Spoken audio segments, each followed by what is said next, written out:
For the last 4 years, I have marveled at the vision that our pioneer forefathers gave us and had for Kansas. A really amazing vision, particularly as expressed in the beautiful seal of the state of Kansas that we walk in and walk by into this Capitol every day. The seal visually shows us the path forward.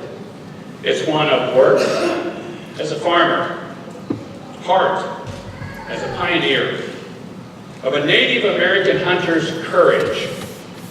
It is a warm and healthy family as shown by the home, and shining down on all of us, the glory of God.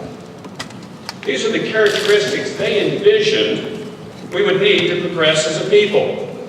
Stretching across that seal, of course, is the state's motto that we all know, ad astra per astra, to the stars through difficulties. The words and the vision of that seal have guided our path since the time of the Civil War, and today is no different.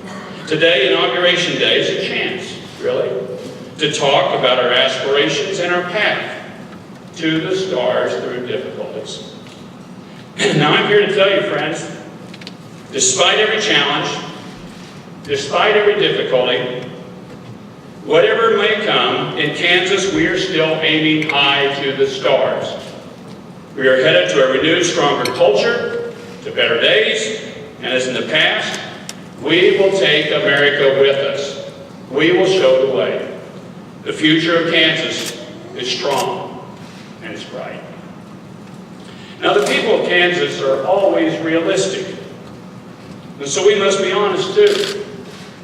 There have been difficulties. Too many people have not progressed in recent years, in many cases held back by an economy that's grown too slow, or in some cases an overly paternalistic big government. Too many people feel excluded or unprepared to pursue their American dream, or in some cases they believe that dream simply doesn't exist for them anymore.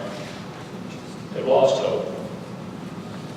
One difficulty that often people don't want to talk about because it's hard to talk about is the crisis of the family. It isn't just in Kansas, it's across America. And if we're honest, we have to admit there is a crisis of the family in our country. In my view, this is a principal issue that must be addressed for us to move forward. Now, the crisis of the family must not be seen as an us against them.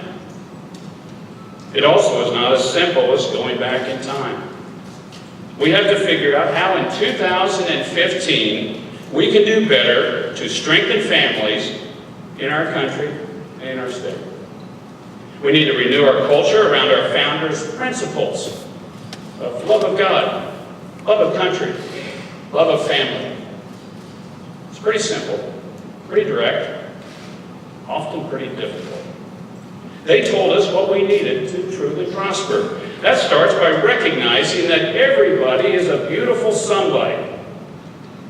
Our culture is at its best when we protect and encourage the weakest. Every life at every stage, at every place, has a dignity beyond our imagination. Every human, especially the most vulnerable, the unborn, the infirm, those ravaged by age, and those desperate in despair, should be protected in law, loved, and told repeatedly of their incredible beauty and worth. The equal and immense dignity and value of every person all the time is the foundation of our society. Kansas is great and great for America when more and more we honor every human life everywhere all the time. And how do we do that? Well, it again starts with the family. Now, my parents, Bob and Nancy Brownback, formed a family in 1950 from which I came. Those of you quick in math will recognize that this year they will celebrate 65 years of married bliss. They are part of a sacrificial generation. They sacrificed and toiled day after day, knowing that they were building for tomorrow. Life is not a lottery, where if you get lucky, you win. It is the long result of many sacrifices. It is doing the next right thing day after day. When you get it wrong, correcting yourself with the help of others and getting back on the right path. The truth is, we have tried something else in our country for far too long. We focused on personal satisfaction and chance, not obligation and sacrifice. That's not the way to the stars. At its core, the renewal of America comes down to the family. No government should nor will ever be big enough to substitute for the family. While many of our problems are economic, and we will be second to none in addressing them, the reality is the solutions are principally cultural and moral. While it isn't always easy to talk about, we should be talking about our culture and its renewal.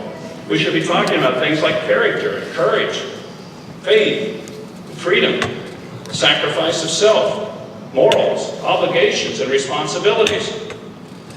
Not as dictated by government, but as emitting from our hearts, alive with a loving God.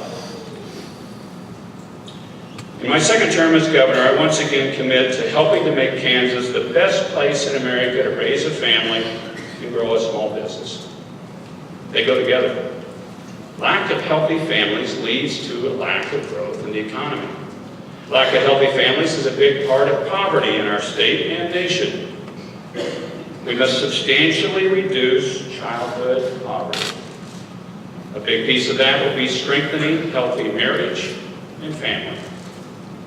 It also involves work and education. Now ours, I believe, is a particularly difficult time because our biggest challenges are internal. We must renew the American culture. We must renew the American family. We must renew the American dream. They all need the intangible traits our founders had the vision and foresight to put in the seal of the great state of Kansas. So I return where I started. I repeat those characteristics they put in front of us all those years ago. The heart of a pioneer. The love of a healthy family. The courage of a warrior. The work ethic of a farmer. And the soul of an everyday saint. Those traits don't come easily. They are the product of much sacrifice, day after day. They're also the product of clear vision, the aspiration of a society that knows where it is headed, to the stars, like our founders put in front of us. May God continue to challenge and bless the people of this wonderful state of Kansas. God bless you all.